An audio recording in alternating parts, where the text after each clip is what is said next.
Any objections to approval of the minutes? Hearing none, the minutes are approved. Treasurer's report. Allison, we just wanted to give us sort of an update on just brief balances. Nothing, don't have to go into much detail. Just a brief overview. So for February, we ended the month with a profit, I'll say, of about $2,500. 2,000 of that is coming in from convention fees and 773 from monthly donations. Balance sheet, we've got 24,000 in the bank, 6,000 in the federal account, 18,000 in the state account. And we are on schedule with filings. Won't go into any details there. That's about it. Okay, thank you, Allison. Is there any questions for the treasurer? All right, hearing none. Next item is the 2020 State Convention Committee. Is there any update on the convention?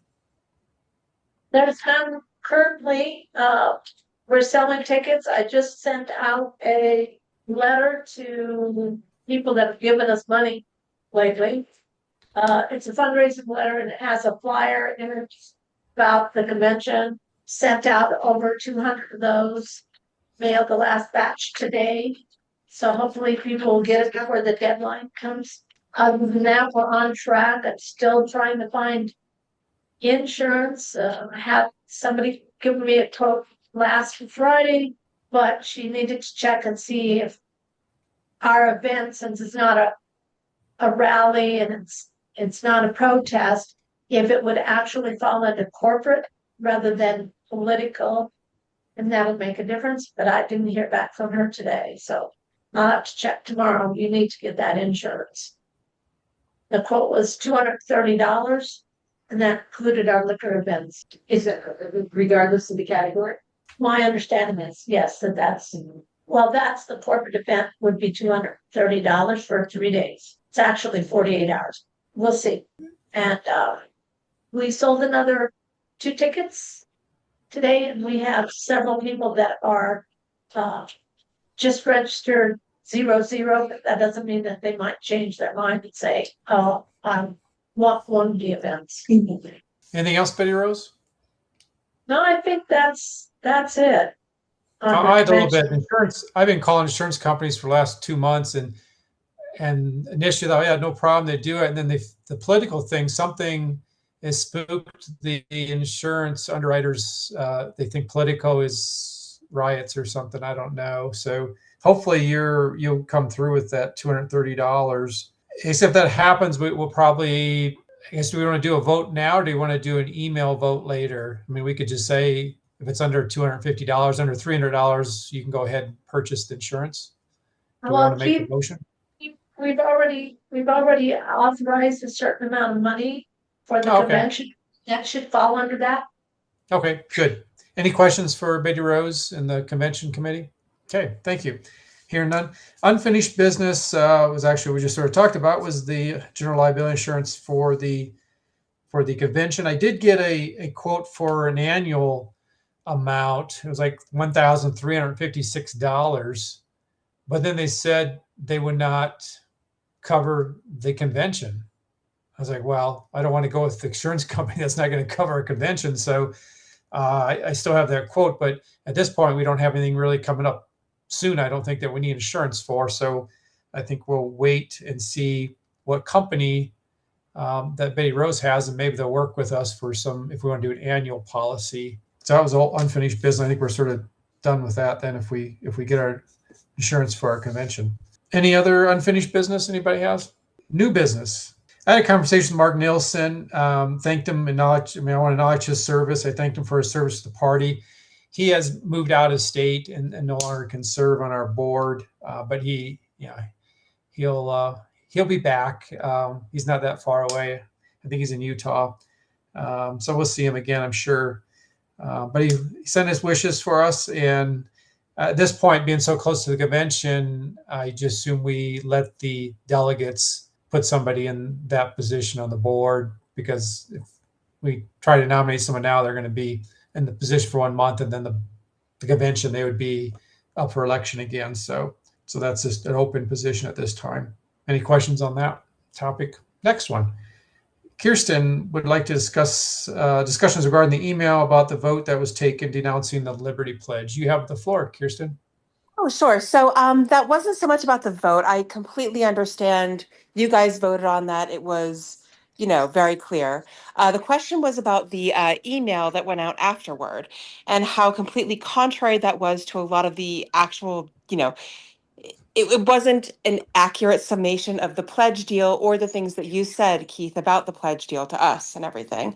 And so I was curious, like, is there a gap in our communications plan where you don't review quotes that go out in your name? Because I work in marketing and that, don't get me wrong, I've written tons of quotes for like executives and C-level people, but typically they review those quotes prior to them going out.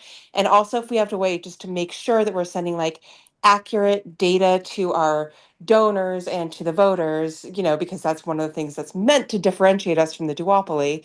And we have to make sure that we're holding ourselves to that.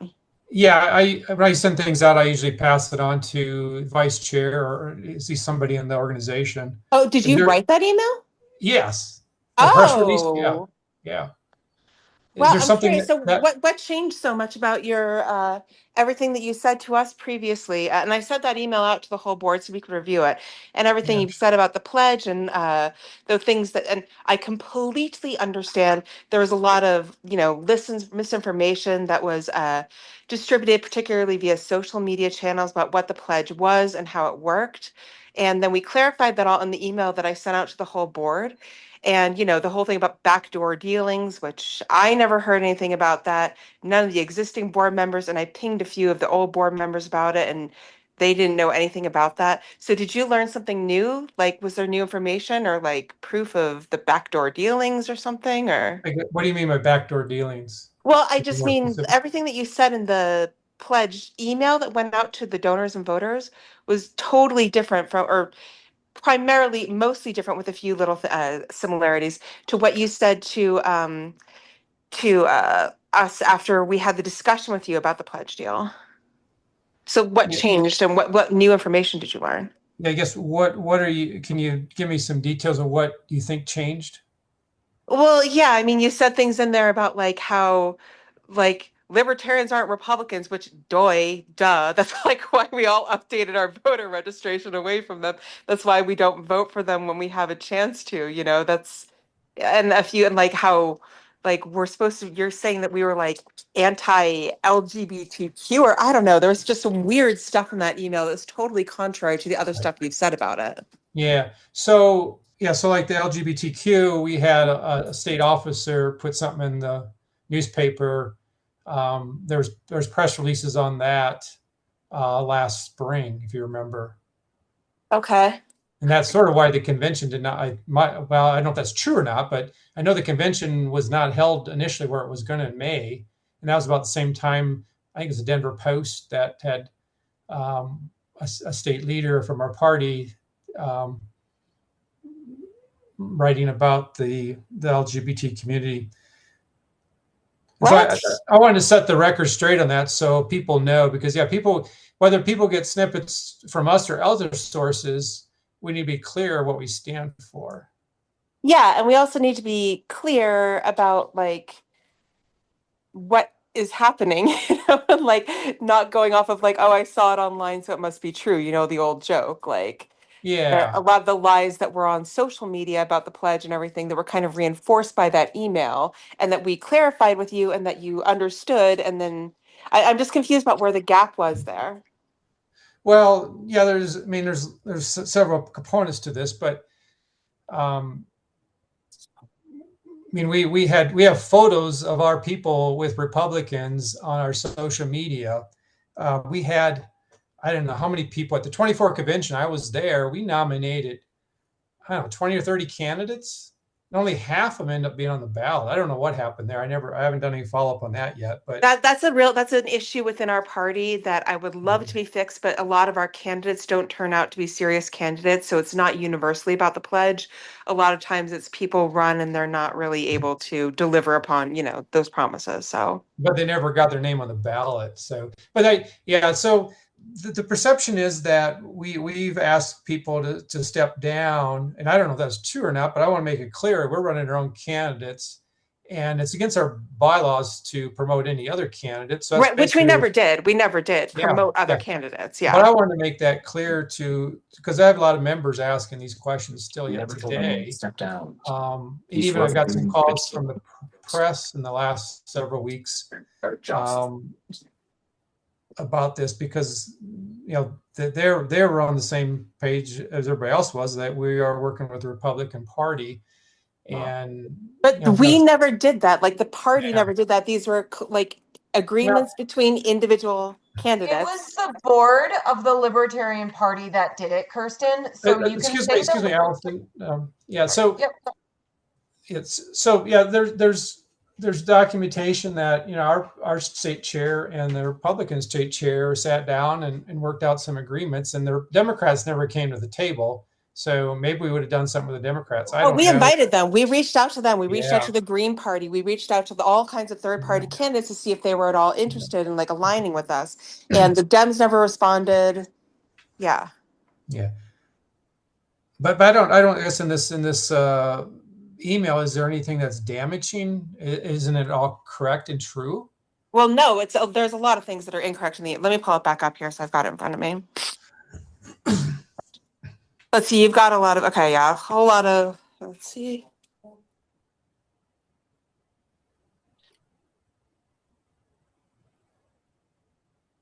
Oh yeah, that saying that we supported other parties' candidates, which is not what we did. So that's a lie. Well, there was something. And the where automatically support libertarian, yeah. if we asked Ken to step down, isn't that support for another candidate? Why would we ask candidates to step down and not run, drop out of the race?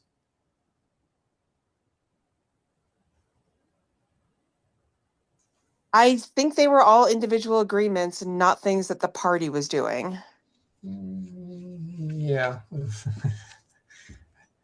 I think there's a lot going on that probably neither of us know, but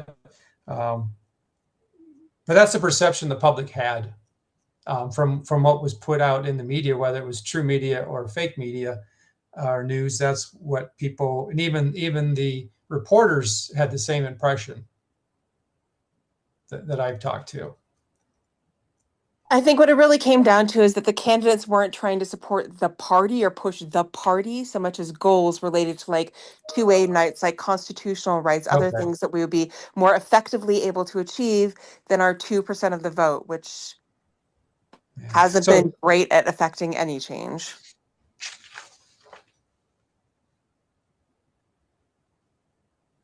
Mm-hmm.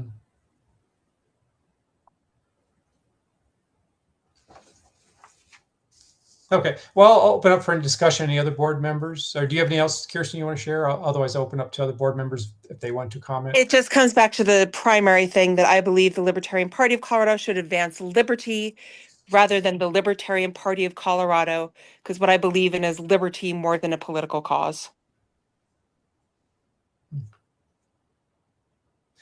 Is there anybody else that'd like to comment? Yeah, I would like to comment. Yes, Doug. Jones? Speak up. Yeah, no, I think it's important that we remember that we are not the entire libertarian movement. And all we can do and what we should do is serve those people who are the members of our party, who 42,000 of them didn't register Republican or anything else. They registered Libertarian, and we owe them as good a candidates and as many candidates as we can find. So any endorsement of other candidates, which I've seen on social media from the state chair and other officers of the party, any bit of that is doing a disservice to our actual members. I encourage anybody who wants to work cross-party to do so, but the officers of the party, that's just a dereliction of their duty to support candidates from another. Okay, thanks, Doug. Anybody else like to speak on this topic? Allison. I've said it before. I just want to reiterate that the board encouraged me to take concessions when I was going on the ballot. So whatever is said, I have firsthand experience that, hey, you can get concessions, and this and that. So you can say the board didn't encourage people, but they encouraged me. So, that's not a rumor. It's not fake news. It was an actual conversation I had with them. Okay, thanks, Allison. Anybody else like to speak?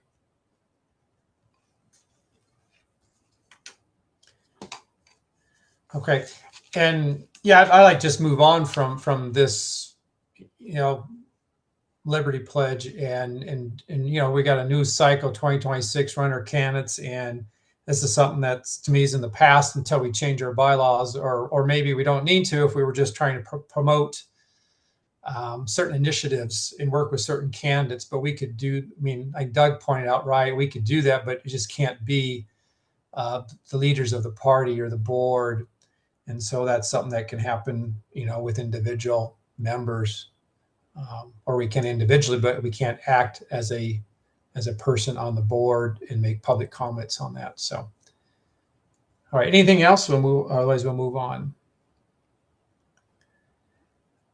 So we have anybody on the board have any announcements they'd like to make?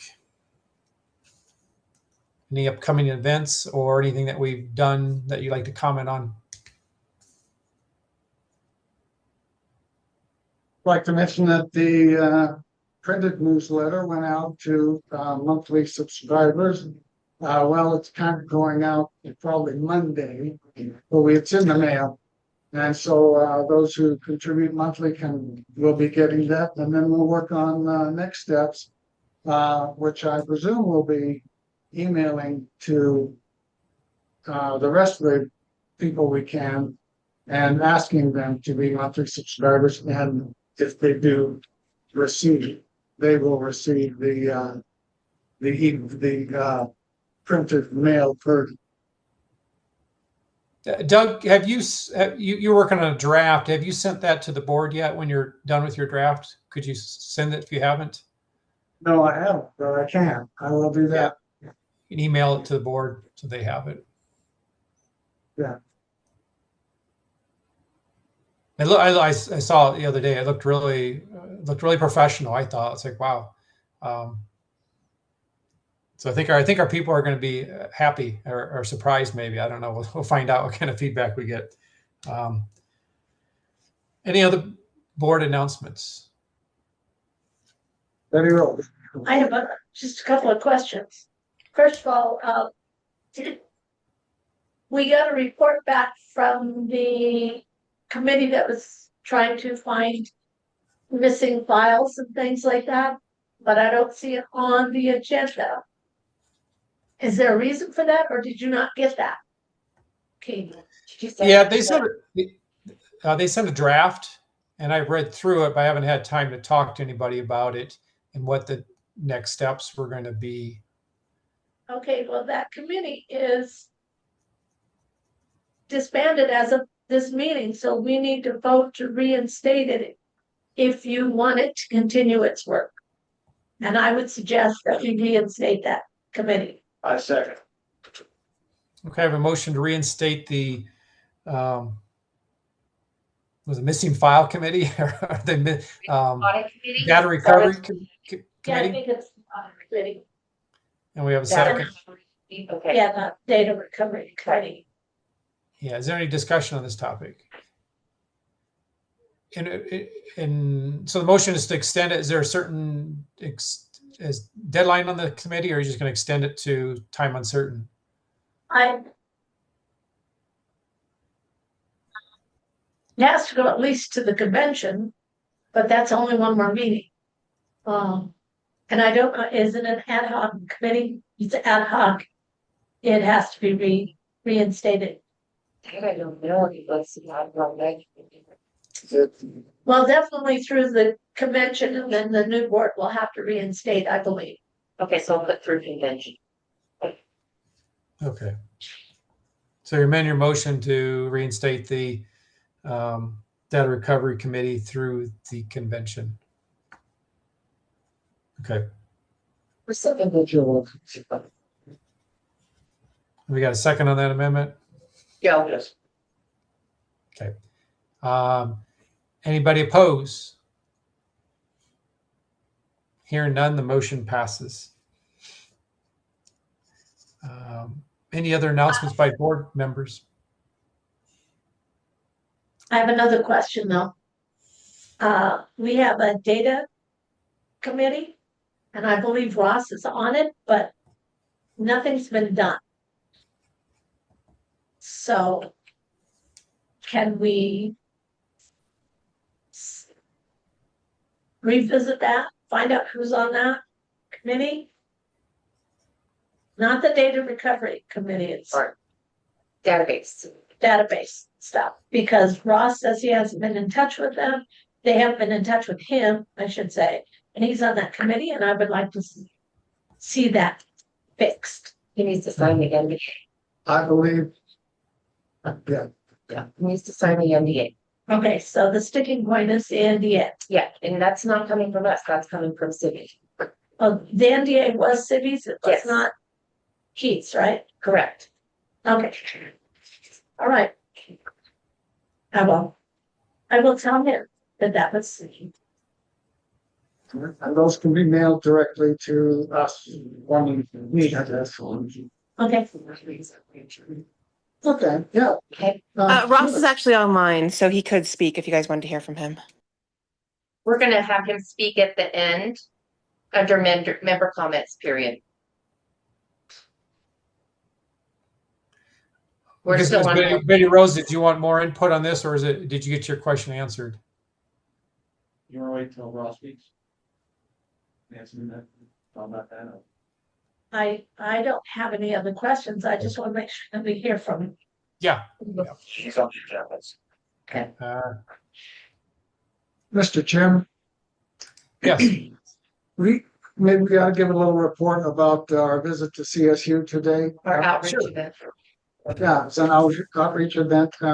They, for some reason, sent an invitation to me and I accepted. So we showed up, Robin and I and Joe, and it was fantastic. We had the best looking booth and had the best looking people in the whole place.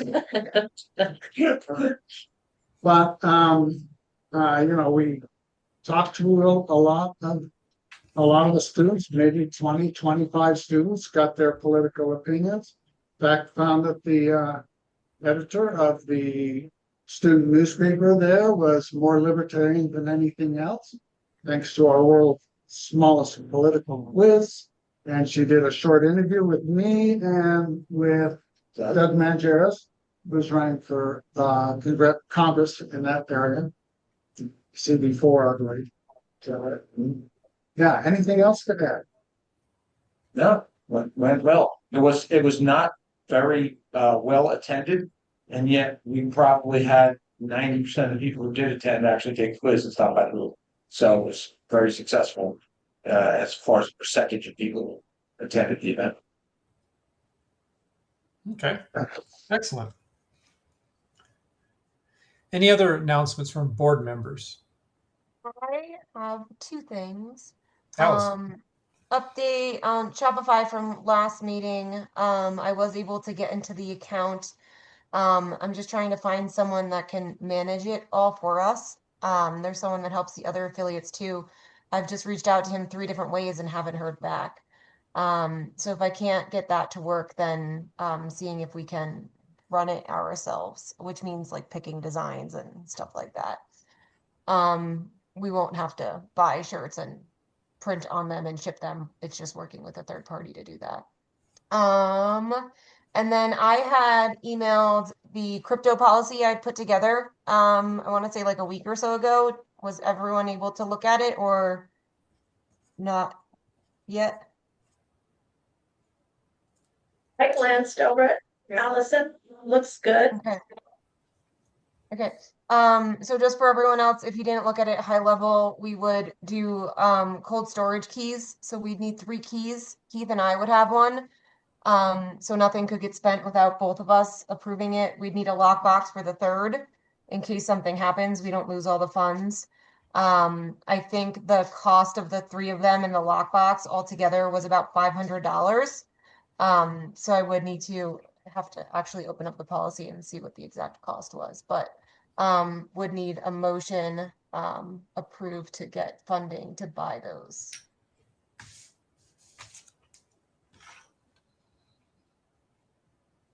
So I guess I would motion for, sorry, thought it was open. 129 times 3. Sorry guys, thought I had this readily available. But I'm opening up my calculator to do that. So yeah, I would ask for max $500 to buy the keys and a steel seed plate that we could put the passphrase on and put in a lockbox. I second. Okay, we have motion and second. Any discussion? Yeah, I've got a question on it. Do we have anybody who's indicated that they wish to donate? Using, so I'm in favor of the whole concept. $500 is a lot of investment to put into the ability to take funds and then not get any funds. Yeah, So, I mean, Concerned sorry, if Joe, we I thought you were actually done. interest in that area. I did have one person on Twitter kind of come at us for when we're going to denounce slave token.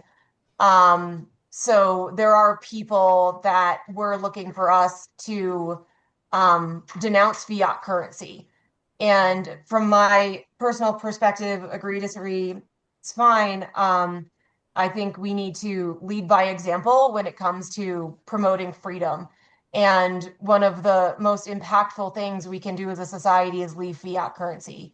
We're in war right now that is funded by the Federal Reserve, by fiat printing. And I think if we're not accepting crypto, then we're not taking a step towards freedom that we can take. So I think the $500, and I'm not arguing you, Joe, I'm just giving you my take on it, or my thought process. The $500 isn't an investment in just crypto. It's an investment of saying, this is the path to freedom, follow us. But I don't know that I've personally talked to anybody that is looking into donating fiat or crypto. So I don't have a direct answer for you, or I guess I don't have a direct answer on that. If I may, there's nobody, certainly in this room at least, who doesn't agree more with problem with fiat. I was very heavily involved with Liberty Dollar back before they arrested Von Strauss and stole all its money, put in whack. Completely agree with that. My concern is we don't have donations coming in as it is, regardless of how they're. Nobody's giving us gold coins. Nobody's giving us silver coins. They're not giving us anything. I'm not arguing against this move. My question is, should we be funding the 500, or should we be seeing if we can't find people who are willing to donate towards it to then do it? I mean, when I was chair of Boulder County, everything that we did, instead of automatically taking it out of the party funds, we called up people and sought to see whether we could find people who donate for that particular cause. And personally, I think that it's not like there's a rush.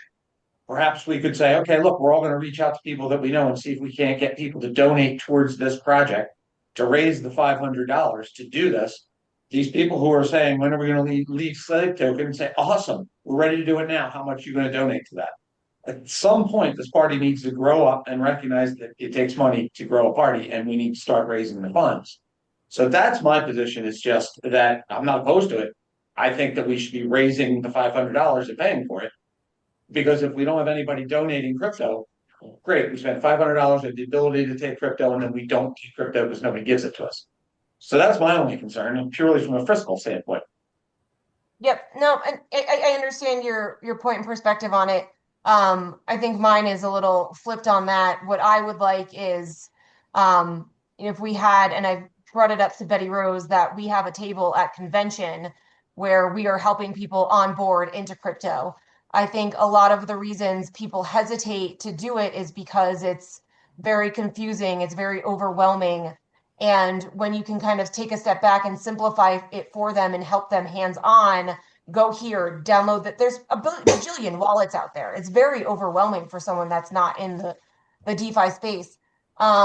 Where there can be a table where there's 2 or 3 people and they're just literally helping people, telling them what wallet it is, having them sign up, and they can donate right there.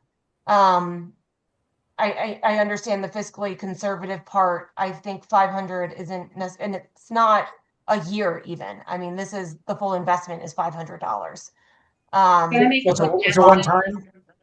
It's one time, and then we'd have to get a lockbox that's $40 a year at Bank of Colorado in Denver. Allison, can I make a suggestion? Is this something Yeah. that you could possibly speak on at convention as one of our seminars? She has to It's do- not.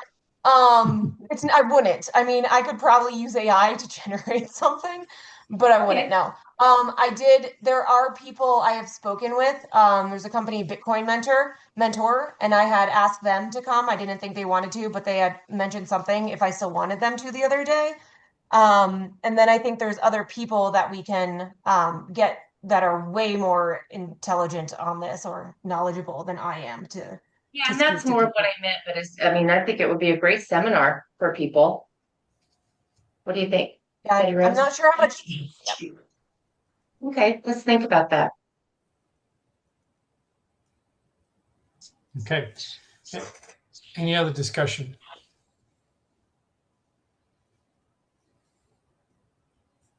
All right, so we have a motion on the floor and a second. We'll take a vote. And you want to restate your motion again, Allison? Or The motion, Secretary have- me or secretary? Yeah, do you have it, Robin? I'm waiting for her to reiterate it, because Okay. I have them for funding to buy crypto keys at a max of $500. And I think there Yep. was something else. Lockbox. That was it. Oh, Okay, and a lockbox. The lockbox should be about $40. okay. Okay, that's the motion. All those as any objections to the motion? I'll object. I'd like to wait until the convention to see what kind of reaction we get from our people before I move forward. So we'll Yeah. take a vote. Yeah, I was just gonna say, I'd like to take a vote on this as well. All right, all those in favor, I guess we have to take a roll call vote. Yeah, Robin, read off. Chair, No. Vice Chair, Yes. Treasurer, Yes. Secretary, yes. Affiliates, I will abstain. That's true. okay. Fundraising, Yes, and I'll donate the first $50. okay. Betty Rose. No, and I'll donate $50. No, and you'll donate 50. Okay, who am I missing? Kirsten? Yes. Okay, is that everyone, I believe? So we have 2 noes and 5 yeses. And 1 Motion abstention. passes. Yeah, motion Okay. passes.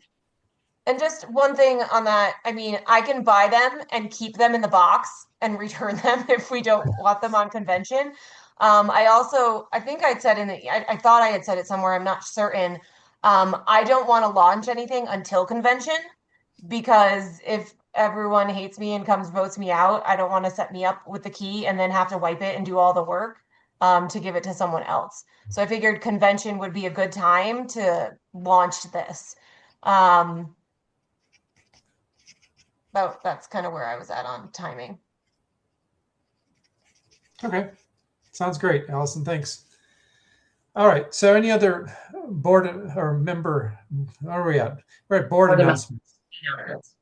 Keith, I'm sorry, this is Betty Rose. I forgot to mention something that is probably pretty important. we're going to give awards out at the convention. One of them is the PTAT Award, which Joe can speak to. He won it That's the Libertarian of the Year award for. for activism. Libertarian, I'm not sure. Okay. My name's set up right now. It's a Libertarian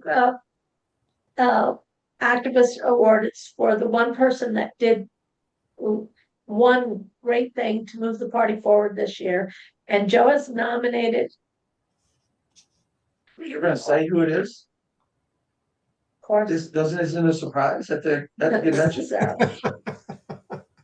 That's why I'm making the face at you. I'm like, why are we gonna divulge the name? Okay. Okay. That's what makes it awesome when you So- come in. Is there a nominating committee for this award, or how do the potential recipients get In the- named? It's just been, when Michelle and I were in the convention, it was us giving out Minuteman Awards, which they look kind of like this. I don't know. Yeah, I don't know why the camera's on me instead of you. Here. You're more Shout. photogenic. Yeah, it's not. I'm No. just trying to get it over to me. Yeah. There you go. So anyway, the Minuteman Awards are given to people that have been active, done great things. Usually we give out 5 or 10 of those, but the PTAT Award is a major award. And I just want to make sure that I'm not going to get flack because this is the way we've done it in the past.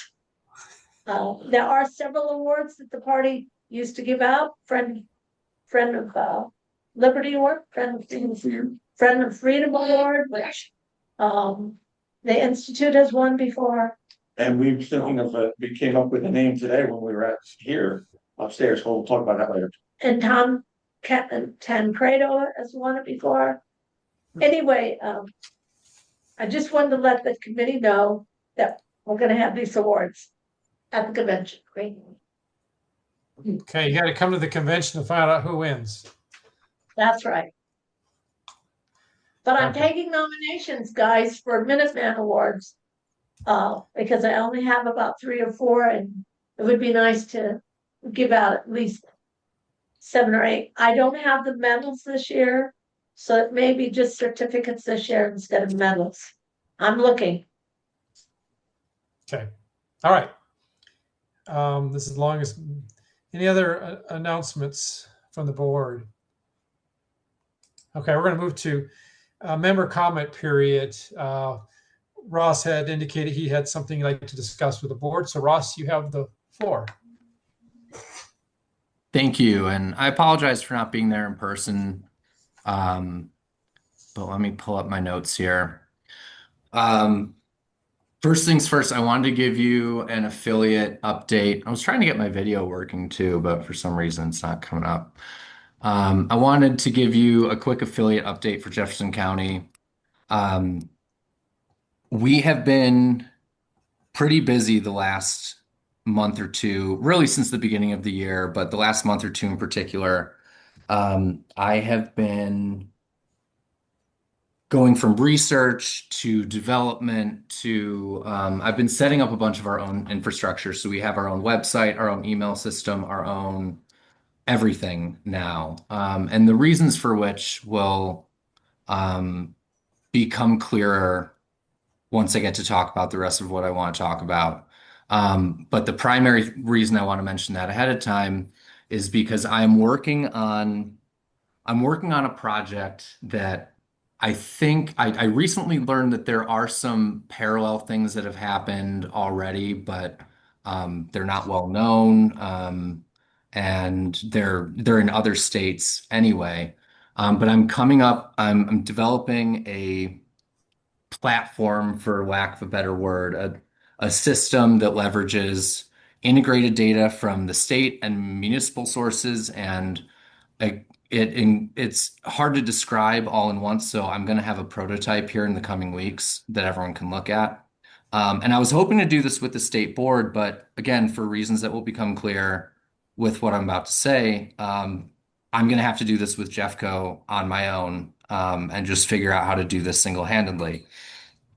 But this system is, I don't want to overstate it, but the way I see it, this is a really good, it has a really good, really high potential to take our grassroots activism to the next level and allow people to engage with, I mean, policy for one, but state municipal committees, like all of the things that we want to have an impact on. It will give people an opportunity to engage with them and employ activism in ways that has never really been available. I never knew of anything like this before. I've been speaking with some people who say that there are similar databases, but I don't think they take it as far as what I'm hoping to accomplish. So I say that because it has I've found some very cost-effective ways to do this, but Jefferson County isn't exactly flush with cash. So if anyone is willing to donate, it would be greatly appreciated. And if you'd like any updates on this or our convention, what we're up to, etc., you can shoot an email off to info@lpjeffco.org, and you'll be linked in. Okay, that's my affiliate update. Let me dive into my membership statement here. And just to be, I tried to keep this as brief as possible, but do I have a time limit just so I'm aware? I'll give you some, well, if the board has no objections, we have a short meeting night, so we'll give you some more time. Okay, great. Unless somebody objects. It shouldn't be too long. I've just got some notes here. So I just wanted to lay out a bit of the story here, because I'm not sure how many people are aware of these things. Some of you might be, I'm sure most of you aren't. And I think that these are details that would interest not just the board, but the membership at large, because I don't think most people know what's been going on the last 5 or so months. So let me just start. I could take the beginning, back before the convention, but let's just start at the day after convention. So the day after convention, Civi access was removed pretty much unilaterally. I don't know what the exceptions to that were. All I know is myself and everyone I asked at the time had no access to Civi. So I reached out to Ken Molman because I'd been talking with Ken on a weekly basis for the last 6 months, making sure that we were going to have continuity with Civi once the hosting transferred. And just a side note on that, the prior board's plan, and for multiple reasons, was to axe Civi entirely. They wanted to move to IS Political and Anodot. And the reasons for that were because everyone was upset with Civi. Civi is clunky, it's hard to work with, and I had to take some time to explain to them that, look, it's not because of Civi exactly, and I understand exactly the reasons that National chose WordPress and Civi as the way to set up our infrastructure. There are very good reasons for this.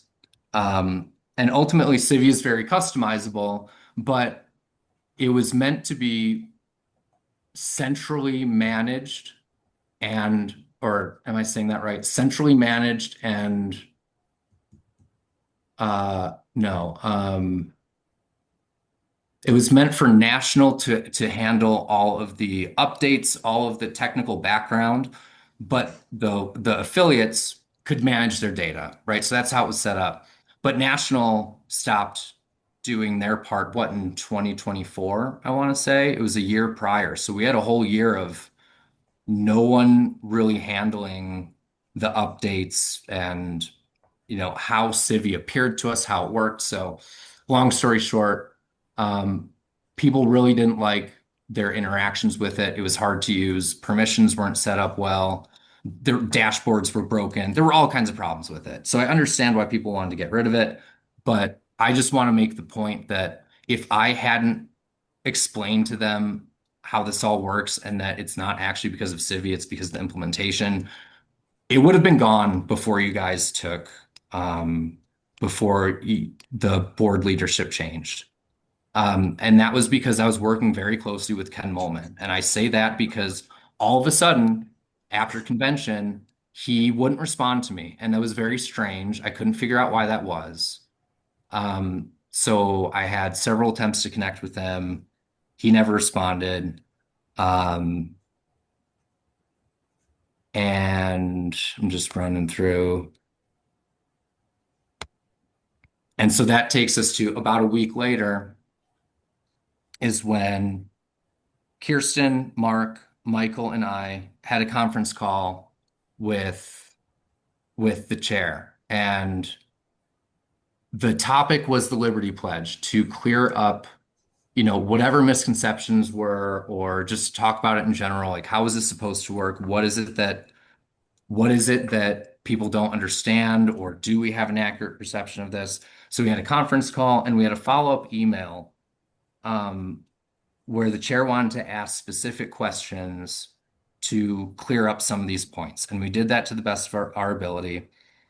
And my perception of this at the time was, this is great. This, whether or not the Liberty Pledge lives on, like, I'm not here to defend that. That's not the point of this. I saw this as an opportunity to start building sincere relationships based on honesty and trust, and that we could end this factional divide that is, I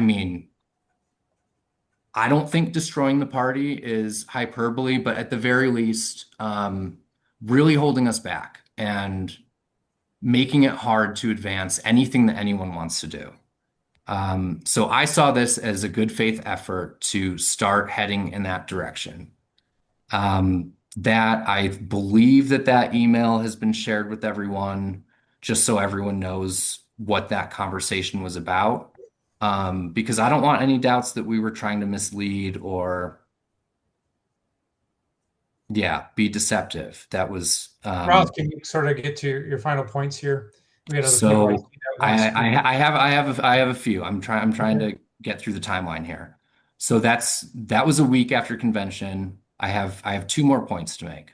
Okay.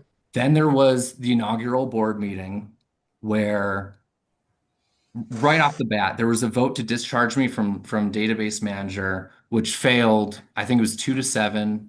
And despite that, I lost my access to the database manager mailbox for some reason. So that's the chair that's in charge of that now. And I invited the chair and I think a couple other members to the accounts that would be relevant, the financial accounts, the email accounts. No one ever joined. No one ever responded to those. And this leads us into the NDA process. So there was a claim that I don't know where this came from. Some people seem to think this came from Ken. My impression at the time was this was something the chair wanted to do because the chair thought that the previous NDA was didn't apply anymore. I don't know what the truth is. All I know is that my impression from all of my communications, from all of the notices I received, was that it was the chair who wrote the NDA. So I could be wrong about that, but that's not super material.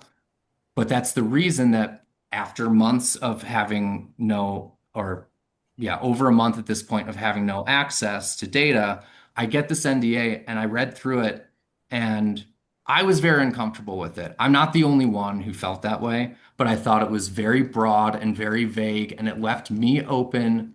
I saw several potential possibilities where I could be removed from my position and then sued without any kind of recourse for things that I thought fell under my purview as not just database manager. The bigger one is affiliate chair of Jefferson County. That's the one I'm really focused on here. Database manager is kind of I could talk a lot longer about that, but I don't want to take up all night.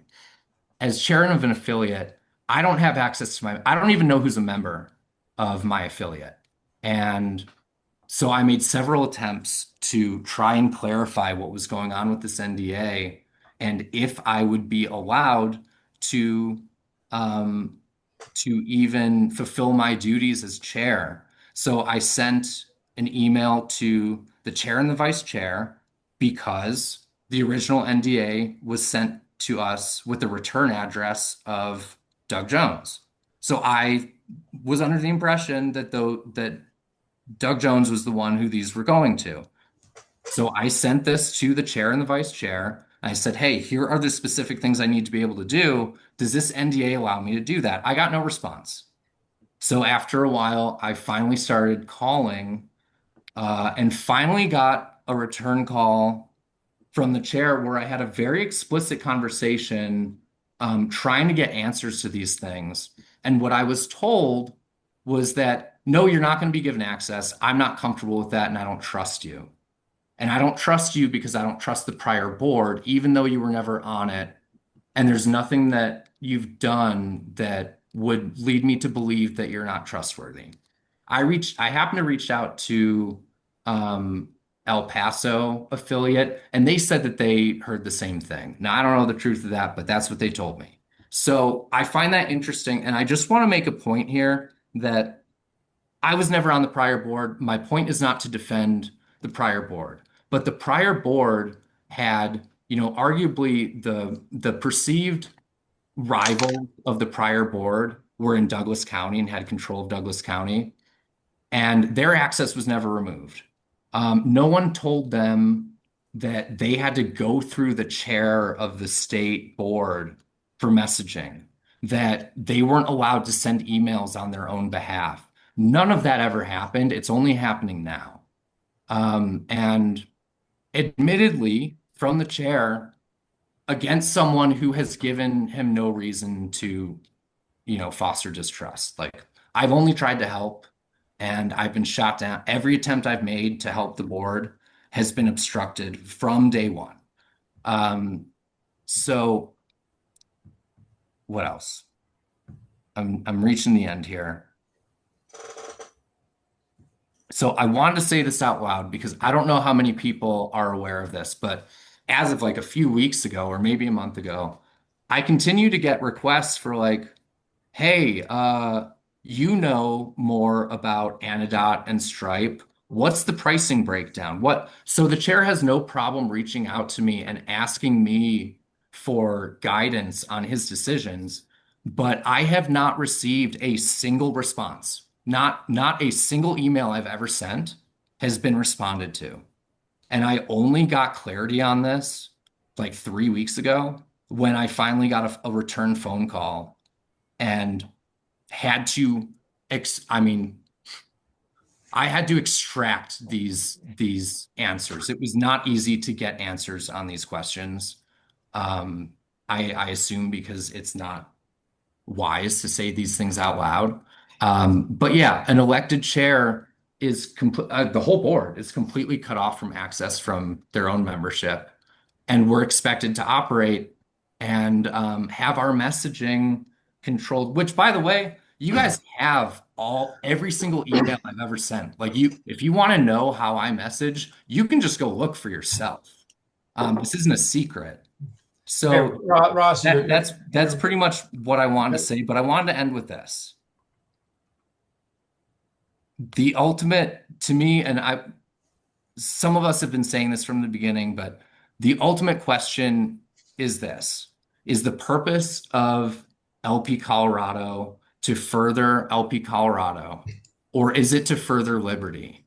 And are we willing to work with each other on that? Or is the purity of the party that much more important that we're literally going to watch that our own state descend into tyranny while we bicker and obstruct each other over this fucking nonsense?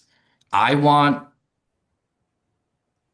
regardless of your answer to that, I think it's clear that this isn't in the best interest of the party. Whether or not you think that's the primary goal, this is hindering the party functions. If you don't have functioning affiliates, you don't have a functioning party. I don't know anyone who would want the state board to have to run everything that affiliates do as well. So that's what I wanted to say. All right. Thanks, Ross. We have Karen Ann has her hand up. You have the floor, Karen Ann. She has to Can she unmute herself? Am I unmuted? We You can are. hear you. Okay, thank you. One thing I wanted to correct, and I don't think Ross said this purposely incorrectly. Douglas County has never had access to Civi. There's very few of us on the board, and none of us know how to run Civi. So there might, in theory, be some permissions out there, but just rest assured, Ross, Douglas has never gotten any kind of special treatment. We do not have Civi access. We use manual spreadsheets. So just so that you know that. And if there are any weird permissions out there, revoke them because nobody in Douglas has access Civi in years. But I wanted to comment on something that was said during the meeting, and it is on the Liberty Pledge. I wanted to express my support for the chair's email. I do think that was very well needed, and I wanted to just offer some perspective and correction. And I'm not going to name names because the past is the past. But the fact is, there were some prior board members who gave the impression or outright said things like, trans people aren't, didn't use the exact word abomination, but that was the sentiment. And there was that Denver Post article on whether people think edgelordy type of language is appropriate and whether that's not a slur, actually a slur. What matters is how your target is taking it. And it was said to a gay man who took it as a slur that then got propagated through the Denver Post. Whether it was meant as one as not, we only know what was reported out. But to support what Ms. Spink said, she was discouraged from running. But we, in fact, did openly endorse the candidate that was not a Libertarian Party candidate in trying to take the ballot away from the duly nominated presidential candidate, Chase Oliver, and openly endorsed and tried to supplant on the ballot line with RFK Jr. Now, I know that wasn't done like, oh, because of the pledge, but it was also touted that he signed some federal version of the Liberty Pledge. We have to distance from that. That was explicitly a violation of the bylaws, and there has been. We can quibble about what the word endorse means, but we wouldn't have taken that from Bill Clinton when he said depends upon what is. We all know a soft endorsement when we see it. And if we say we didn't soft endorse Ryan Gonzalez, for instance, I'm sorry, that is just not truthful. And when he was, doing things in the Colorado legislature, it was like, oh, Liberty Pledge signer. So it certainly gave the public that impression. As far as the philosophical question of, oh, is it for the party or is it for liberty? If you're going to be a part of the apparatus of a political party, there is specific goals listed in the bylaws, both national and state, that it is to advance the Libertarian Party. We believe liberty is advanced by advancing the Libertarian Party. But that question isn't bickering or dividing. It's already been settled. And those trying to unsettle it are the ones who are being divisive. It's already been settled in the bylaws, and it actually isn't the choice of Colorado because it's in the national bylaws. If someone wants to start a Colorado-only party that has complete and absolute autonomy, look at the approval voting party. I mean, there's single state parties, but that is not what we are. We are an affiliate of the national party, and it is to exist as a distinct political identity. We do not sacrifice the party in that way. Now, I understand some people don't agree with that, and I actually can respect that. And that's what nonpartisan caucuses are for. And they do great work, and there is a place in the political space for them. Thank you for your time. Thank you, Karen Ann. Is there any other member comments? Yes, Blake Huber, Yes. Blake. Blake. are you recognizing Blake Huber? Yeah, I recognize Blake Huber. You have the floor. I have 3 quick points. On the insurance question, I think you might be looking at 2 different perils. One is day-to-day operations, and one is bringing a group of people together for a convention. So you may need a writer to a policy or 2 different policies. So asking one insurance agent to provide both might be difficult, just from my personal point of view.